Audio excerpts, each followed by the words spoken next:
सबभन्दा पहिला त म लामो व्याख्या भन्दा पनि यो निर्वाचन कुनै सहज परिस्थितिको नियमित निर्वाचन होइन। असहज परिस्थितिमा आइलागेको एउटा निर्वाचनमा हामी सहभागी हुँदैछौँ र यसलाई सफल पार्नु हामी सबैको समाजका सबै तह तबकाको जिम्मेवारी हुन आएको छ र अब निर्वाचन सम्पन्न हुने दिशातिर अगाडि बढेको छ र यो पटकको निर्वाचनमा देखिएका राजनैतिक प्रवृत्तिको दृष्टिकोणले कुरा गर्नु आवश्यक छ भन्ने हामीलाई लाग्छ। त्यसरी हेर्दा 23 गते जेनजी युवाहरूले बडो पवित्र मनले भ्रष्टाचार नियन्त्रण हुन पर्यो र सामाजिक मिडिया सोसियल मिडिया माथिको प्रतिबन्ध हट्नु पर्यो भन्ने बडो सरल माग राखेर शान्तिपूर्ण रूपले प्रशासनको स्वीकृति लिएर सिडिओ कार्यालयबाट स्वीकृति लिएर 23 गते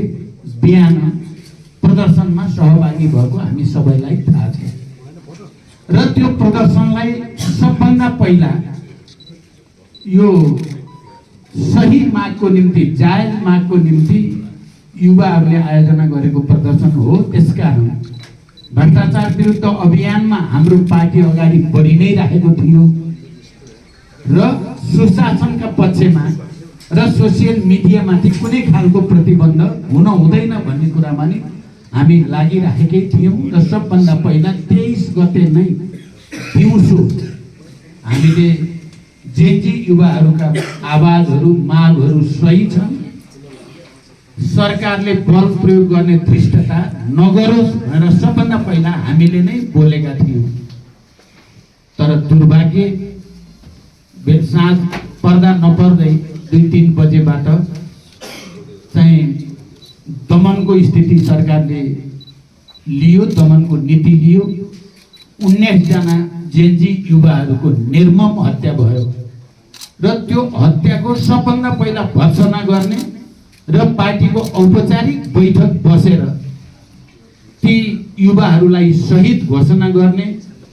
दोषीमाथि कारबाहीको माग गर्ने र सरकारलाई अविलम्ब 23 गते नै बेलुका राजीनामा दिनुपर्छ भन्ने पनि हामी नै भयौँ। मलाई लाग्छ तपाईँ पत्रकार साथी